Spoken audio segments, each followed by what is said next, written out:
Hi ಎಲ್ರಿಗೂ ನಮಸ್ಕಾರ. Big boss ನ ಮತ್ತೊಂದು ಮಾತುಕತೆಗೆ ನಿಮ್ಮೆಲ್ರಿಗೂ ಸ್ವಾಗತ ಅಂತ ಹೇಳ್ತಾ ಮತ್ತೆ ವಾರಾಂತ್ಯ ಬಂದಿದೆ. ಬಿಗ್ ಬಾಸ್ ಅಲ್ಲಿ ಮತ್ತೆ ಕಿಚ್ಚ ಸುದೀಪ್ ಅವರು ವಾರಾಂತ್ಯದಲ್ಲಿ ಯಾರಿಗೆಲ್ಲ ಕ್ಲಾಸ್ ತಗೊಂತಾರೆ, ಯಾವ ರೀತಿ ಸ್ಪರ್ಧಿಗಳನ್ನ ಮಾತಾಡಿಸ್ತಾರೆ, ಸುದೀಪ್ ಅವರ ಅಟೈರ್ ಯಾವ ರೀತಿ ಇರುತ್ತೆ, ಎಲ್ಲದೂ ಸಿಕ್ಕಾಪಟ್ಟೆ ಕ್ಯೂರಿಯಾಸಿಟಿನ ಮೂಡಿಸುತ್ತೆ. ಸೊ ಈ ವಾರದಲ್ಲಿ ಒಂದು ಚೇಂಜಸ್ ಅಂತ ಹೇಳಿದ್ರೆ ಸ್ಪರ್ಧಿಗಳ ಬಿಹೇವಿಯರ್ ಅಲ್ಲಿ, ಟಾಸ್ಕ್ ಅಲ್ಲಿ, ಎಲ್ಲ ವಿಚಾರದಲ್ಲೂ ತುಂಬಾ ಜನ ತುಂಬಾ ಸಖತ್ತಾಗಿ ಆಡಿದ್ದಾರೆ. ಅದೆಲ್ಲದ್ರ ಬಗ್ಗೆ ಮಾತಾಡೋಣ. ಜೊತೆಗೆ ಮೇಯ್ನ್ ಆಗಿ ಈ ವಾರದಲ್ಲಿ ಹೊರ ಹೋಗುವಂತ ಸ್ಪರ್ಧಿ ಯಾರು, ಇದು ನಮ್ಮೆಲ್ರಿಗೂ ಇರುವಂತ ಕ್ಯೂರಿಯಾಸಿಟಿ. ಬಿಗ್ ಬಾಸ್ ಮನೆ ಒಳಗಡೆ ಇರೋರ್ಗೂ 10 ಜನ ನಾಮಿನೇಟ್ ಆದಂತಹ 10 ಜನ ಪೈಕಿ ತೂಗುಗತಿ ಇದೆ, ಎಲಿಮಿನೇಷನ್ ತೂಗುಗತಿ ಇದೆ. ಅದೆಲ್ಲದ್ರ ಬಗ್ಗೆ ಮಾತಾಡೋಣ, ಮಾತುಕತೆ ಮಾಡೋಣ. Welcome to our YouTube channel. ಈ ವಾರದಲ್ಲಿ ತುಂಬಾ ಚೆನ್ನಾಗಿ ಆಡಿದ್ದು ಅಂತ ವಿಚಾರಕ್ಕೆ ಬಂದ್ರೆ, ತುಂಬಾ ಜನ ಸ್ಪರ್ಧಿಗಳು ತುಂಬಾ ಟ್ರೈ ಮಾಡಿದ್ರು. ಈ ವಾರದಲ್ಲಿ ಕಳೆದ ವಾರಕ್ಕೆ ಕಂಪೇರ್ ಮಾಡಿದ್ರೆ ಈ ವಾರದಲ್ಲಿ ತುಂಬಾ ಚೆನ್ನಾಗಿ ಆಡಿದ್ರು ಅಂತ ಹೇಳ್ಬೋದು. ಅದರಲ್ಲಿ ಮೊದಲನೇದಾಗಿ ಬರೋದೇ ಗೌತಮಿ ಅವರ ಹೆಸರು, ಎರಡನೇದಾಗಿ ಹನುಮಂತು ಅವರ ಹೆಸರು, ಮೂರನೇದಾಗಿ ಮಂಜು ಅವರ ಹೆಸರು, ಹಾಗೆ ಗೋಲ್ಡ್ ಸುರೇಶ್ ಅವರು. ಕಾಲಿಗೆ ಏಟಾಗಿದ್ರು ಸಹ, ಆಗ್ತಾ ಇಲ್ಲ ಅಂದ್ರೂ ಸಹ ಮಾಡಿದ್ದಾರೆ, ಟಾಸ್ಕ್ಗಳಲ್ಲೂ ಪಾಲ್ಗೊಂಡಿದ್ದಾರೆ. ಸೊ ಎಲ್ಲದರಲ್ಲೂ ತುಂಬಾ ಚೆನ್ನಾಗಿ ಆಡಿರೋರ ಪೈಕಿ ಈ 4 ಜನ ಅಂತ ಹೇಳ್ಬೋದು. ಸೊ ಈ 4 ಜನದಲ್ಲಿ ನಾನು ಕಿಚ್ಚನ ಚಪ್ಪಾಳೆನ ಎಕ್ಸ್ಪೆಕ್ಟ್ ಮಾಡ್ತೀನಿ. ಈಗ ಕ್ಯಾಪ್ಟನ್ ಆದವರು ಇದ್ದಾರೆ, ಆದರೆ ಅವರ ಪರ್ಫಾರ್ಮೆನ್ಸ್ಗೆ ಹೋಲಿಸಿದ್ರೆ ಬೇರೆಯವ್ರು ಚೆನ್ನಾಗಿ ಆಡಿದ್ದಾರೆ. ಈವನ್ ಗೋಲ್ಡ್ ಸುರೇಶ್ ಅವರಿಗೆ ಮನೆ ಮಂದಿನೇ ಉತ್ತಮ ಅಂತ ಕೊಟ್ಟಿದ್ದಾರೆ, ಕರೆಕ್ಟ್ ಆಗಿ ಕೊಟ್ಟಿದ್ದಾರೆ. ಸೊ ಇನ್ನ ಉಳಿದಂತಹ ಸ್ಪರ್ಧಿಗಳ ಪರ್ಫಾರ್ಮೆನ್ಸ್, ಓವರ್ ಆಲ್ ಒಂದು ಪರ್ಫಾರ್ಮೆನ್ಸ್ನ ಒಂದು ಸಣ್ಣದಾಗಿ ನೋಡೋದಾದ್ರೆ, ನಾವು ಮೊದಲನೇದಾಗಿ ಐಶ್ವರ್ಯ ಅವರು ತುಂಬಾ ಲವಲವಿಕೆಯಿಂದ ಇದ್ದಾರೆ, ಮನೆಯಲ್ಲಿ ಎಲ್ಲರ ಜೊತೆ ಬೆರೀತಿದ್ದಾರೆ. ಆದ್ರೆ ಸಾಕಾಗ್ತಾ ಇಲ್ಲ ಬಿಗ್ ಬಾಸ್ ಮನೆಗೆ ಅಂತ ಹೇಳ್ಬೋದು. ಅವರು ಒಂದ್ ರೀತಿ ಓಕೆ ಅನ್ನೋ ರೇಂಜಲ್ಲೇ ಇನ್ನೂ ಇದ್ದಾರೆ ಅಂತ ಹೇಳ್ಬೋದು. ತುಂಬಾ ಬೆಸ್ಟ್ ಪರ್ಫಾರ್ಮ್ ಅನ್ನೋದು ಇನ್ನೂ ಅವರಿಂದ ಬಂದಿಲ್ಲ. ಕ್ಯಾಪ್ಟನ್ ಆಗೋದಕ್ಕೂ ಅವರು ಅಷ್ಟೊಂದು ಪ್ರಯತ್ನ ಪಡ್ತಿಲ್ಲ ಅನ್ನೋದು ಕಾಣಿಸ್ತಾ ಇದೆ. ಇನ್ನು ಅನುಷಾ ಅವರ ವಿಚಾರಕ್ಕೆ ಬಂದ್ರೆ, ಬಿಗ್ ಬಾಸ್ ಮನೆಗೆ ಎಲ್ಲೂ ಸಾಕಾಗ್ತಾ ಇಲ್ಲ. ಐಶ್ವರ್ಯ ಅವ್ರಿಗೆ ಕಂಪೇರ್ ಮಾಡಿದ್ರೆ ಇನ್ನೂ ಹಿಂದೆನೆ ಉಳಿದಿದ್ದಾರೆ ಅಂತ ಹೇಳ್ಬೋದು. ಎಲ್ಲರ ಜೊತೆಗೂ ಚೆನ್ನಾಗಿ ಮಿಂಗಲ್ ಆಗ್ತಿದ್ದಾರೆ. ಟಾಸ್ಕ್ ಆಗಿರ್ಬೋದು, ಪರ್ಫಾರ್ಮೆನ್ಸ್ ಆಗಿರ್ಬೋದು, ಚಟುವಟಿಕೆ ಆಗಿರ್ಬೋದು ಎಲ್ಲ ಇದೆ. ಆದ್ರೆ ಆ ಒಂದು ಗ್ರೇಸ್ ಇರಬೇಕು. ಆ ಬಿಗ್ ಬಾಸ್ ಮನೆಯಲ್ಲಿ ಬೇಕಾದಂತಹ ಒಂದು ಛಲ, ಹುಮ್ಮಸ್ಸು, ಗ್ರೇಸ್ ಇಲ್ಲ ಅಂತ ಹೇಳ್ಬೋದು. ಇನ್ನು ಭವ್ಯ ಅವರ ವಿಚಾರಕ್ಕೆ ಬಂದ್ರೆ, ಕ್ಯಾಪ್ಟನ್ ಆಗ್ಬೇಕು ಅಂತ ತುಂಬಾ ಹಂಬಲದಿಂದ ಲಾಸ್ಟ್ ವೀಕಲ್ಲೂ ಕೊನೆವರೆಗೂ ಬಂದು ಕೈ ತಪ್ಪಿತು ಅವರಿಗೆ ಅನ್ನೋಂಥ ಬೇಸರ ಇತ್ತು ಅವರಿಗೆ. ಈ ವಾರದಲ್ಲಿ ಅದನ್ನ ಪೂರೈಸ್ಕೊಂಡಿದ್ದಾರೆ, ಕ್ಯಾಪ್ಟನ್ ಆಗಿದ್ದಾರೆ. ಆದರೆ ಕ್ಯಾಪ್ಟನ್ ಆಗಿದ್ದು ಹೇಗೆ ಅನ್ನೋದನ್ನು ಮುಖ್ಯ ಆಗುತ್ತೆ.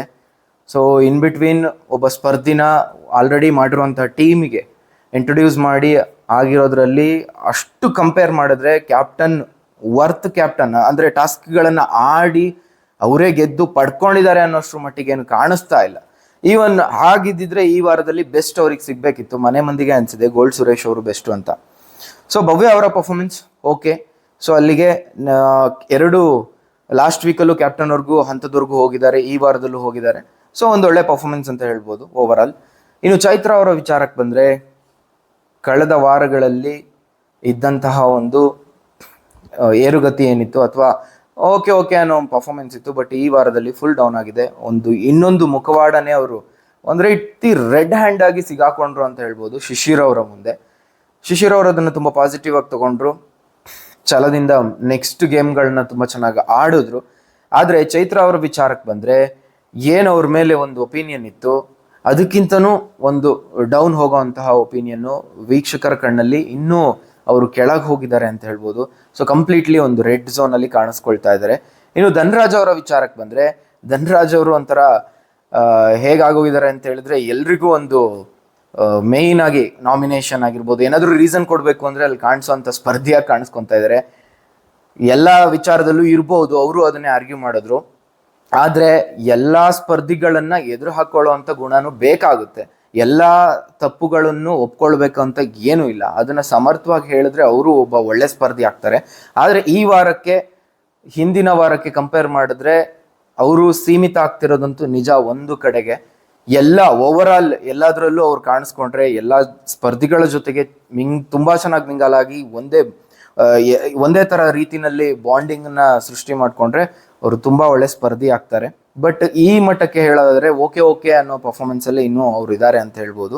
ನೋಡೋಣ, ಲಾಸ್ಟಲ್ಲಿ ಅವರು ಟ್ರಿಗರ್ ಆಗಿದ್ರು, ಅವ್ರೇನೋ ಮಾಡ್ತೀನಿ ಅಂತ ಹೇಳಿದ್ದಾರೆ.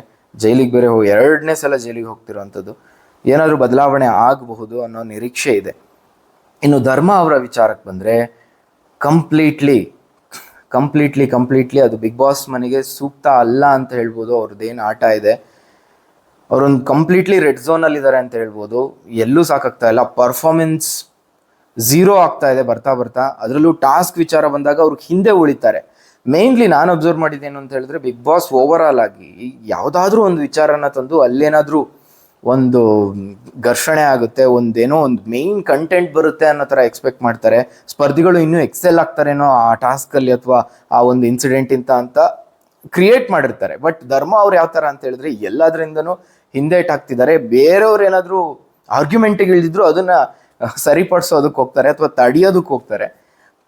ಕೆಲವೊಂದು ಕಡೆ ಒಳ್ಳೇದು ಆಗ್ಬೋದು, ಬಟ್ ಈ ಬಿಗ್ ಬಾಸ್ ಮನೆಯಲ್ಲಿ ನನ್ನ ಪ್ರಕಾರ ಅದು ಸೂಟೇಬಲ್ ಆಗ್ತಾ ಇಲ್ಲ. ಇನ್ನು ಟಾಸ್ಕಲ್ಲೂ ಅವ್ರು ಹಿಂದೆ ಉಳಿತಿರೋದು ಕಾಣಿಸ್ತಾ ಇದೆ. ಇನ್ನು ಗೌತಮಿ ಅವರ ವಿಚಾರಕ್ಕೆ ಬಂದರೆ, ಕಳೆದ ವಾರಗಳಿಗೆ ಕಂಪೇರ್ ಮಾಡಿದ್ರೆ ತುಂಬ ಬೆಸ್ಟ್ ಪರ್ಫಾರ್ಮೆನ್ಸನ್ನು ಕೊಟ್ಟಿದ್ದಾರೆ ಅಂತ ಹೇಳ್ಬೋದು. ಅದು ಎಂಟರ್ಟೈನ್ಮೆಂಟ್ ಆಗಿರ್ಬೋದು, ಟಾಸ್ಕಲ್ಲಿ ಆಗಿರಬಹುದು, ತುಂಬ ಚೆನ್ನಾಗಿ ಆಡ್ತಾ ಇದ್ದಾರೆ.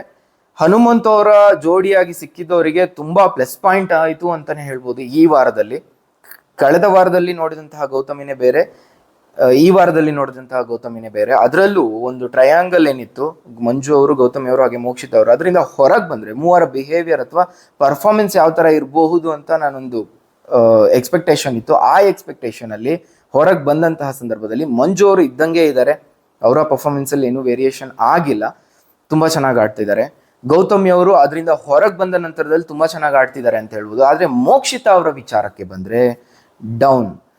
ಮೋಕ್ಷಿತಾ ಅವರ ಬಿಹೇವಿಯರ್ ಅವರಿಗೆ ಮುಳ್ಳಾಗುತ್ತೆ ಅಂತ ಹೇಳ್ಬೋದು. ಅದು ಈಗ ಒಂದೆರಡು ಸ್ಪರ್ಧಿಗಳ ನಡುವೆ ಇತ್ತು, ಆದರೆ ಅದು ಮುಂದೆ ಹೋಗ್ತಾ ಇದೇ ಥರ ಕ್ಯಾರಿ ಮಾಡಿದ್ರೆ ಎಲ್ಲ ಸ್ಪರ್ಧಿಗಳಿಗೂ ಅವ್ರ ಬಗ್ಗೆ ಒಂದು ನೆಗೆಟಿವ್ ಒಪಿನಿಯನ್ ಬರುತ್ತೆ. ಒಂದು ಟಾಕ್ಸಿಕ್ ವಾತಾವರಣ ಅಂತ ಹೇಳ್ಬೋದು ಬಿಗ್ ಬಾಸ್ ಮನೆಗೆ ಅಲ್ಲಿಂದ ಬರೋ ಗೌತಮಿ ಅವರಿಂದ ಮೋಕ್ಷಿತಾ ಅವರಿಂದ.